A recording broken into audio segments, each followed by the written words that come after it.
Like this guy, who was he? He was with this large insurance company based in Jacksonville. Mm-hmm. They're using relativity, and I said, "Do you like relativity?" "Yes." "No, I hate it." "Why are you using it?" "Well, it was the only thing, and it was kind of they were looking for a cloud solution, as a matter of fact, which, I mean, I'm a total. Well, if you've read my stuff, you know I'm already a believer in that. That is the way to go. I've been saying that for years. And they don't, but it's what's available, and they didn't have choices. So tell me, you're going to give the industry some choices on the review platform? Sure, and I wanted to back up on, I've done thought leader interviews with you in the past. What I thought I would do, and I won't say the part about hating relativity or anything, but I thought I'll leave that part out. I've actually been retained off the record, right?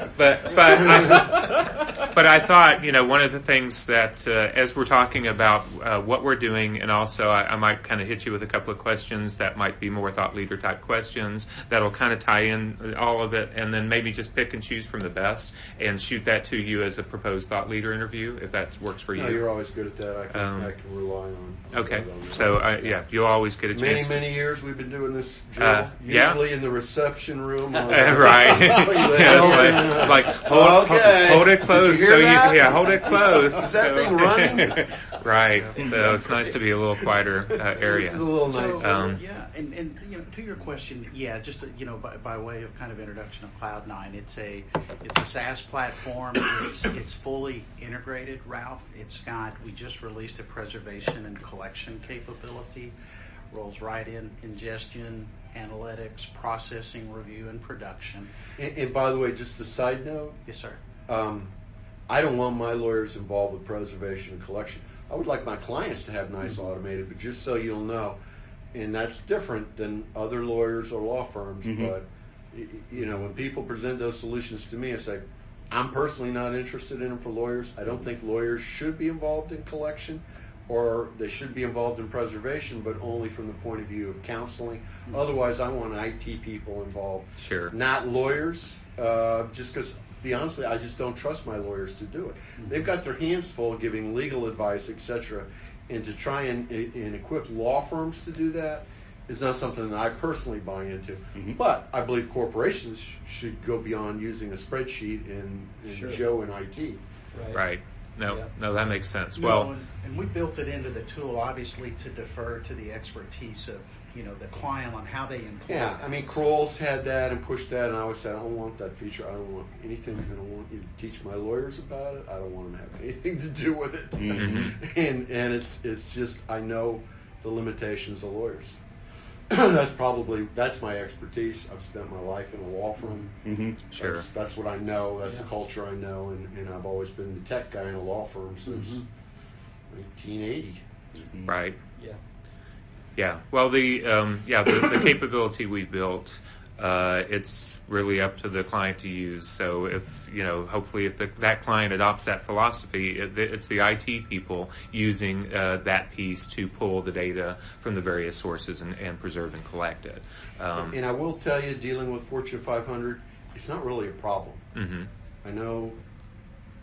It's just not on my. I need a tool for that. I'm up all night worrying about. What am I going to do? They know how to do it. The problem is finding the relevant information once you collect. Because I teach my lawyers, and we're a minority, but I teach them to bulk collect. I totally agree with that conceptually. Right. I mean, of course, that means you're posting more too. Sure. And so you're going to say that's right. That's you got it. But it is. It is right. Well, part of our strategy is also all our filtering tools that allow you to quickly call those as well. But grab it early so you don't have the anxiety of what you forgot later. I agree now with that could be definitely improved is the automatic culling, because right now there's too much of it that I've got to manually do, and I know this is something a robot could do better. And I know how to do it, but if I could just train the robot to do it, and I don't have a good tool for that yet. I've been bitching with Kroll for years, and they don't really have the, reliably show me all of the images that are photographs that don't have text in them, things like, the culling. That's, you may have read some of it. I wrote a long thing on culling. On that's one way to look at all of this, is just get rid of, it's like how does a sculptor create a statue? they chip away the stuff that's not supposed to be there, and the David is Right. left, Right. chipping away all of those, like the files that are too small, which is tricky. Sure. Yeah. No, well, it is. Yeah. Well, and we actually, you bring up like culling, and we do some of the standard things. We have a dedupe filter. You just click it to basically turn it on. You've got the ability to dedupe clearly non-responsive domains, all that sort of stuff.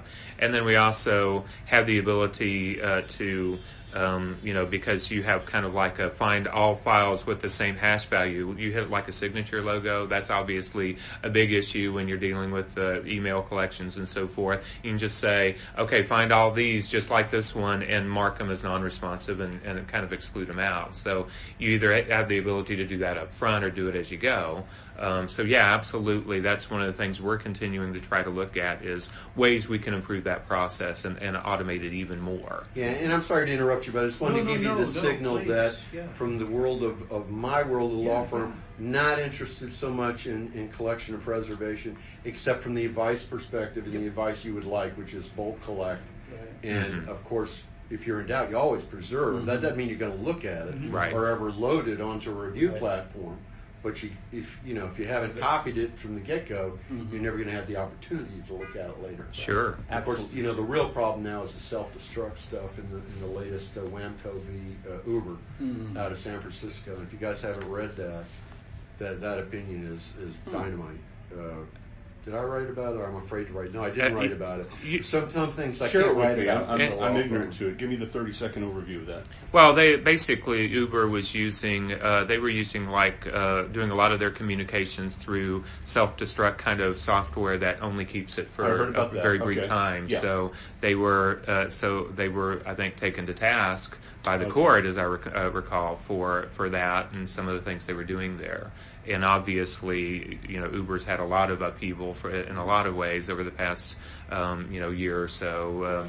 So this is kind of another one of those things where they kind of got their hands slapped, I think, a little bit. And so there was maliciousness in avoiding police. Correct. And I think that's. But to they me, use that message on purpose in order to hide their criminal enterprise of stealing trade secrets from Google driving cars, from all countries all over the world. Not only in the AI for cars, but for all kinds of stuff. That was just their way to compete. And honestly, they may not be alone, but they got caught, and that they were using this on purpose. And it's interesting. It's probably legal until you get a hold in place.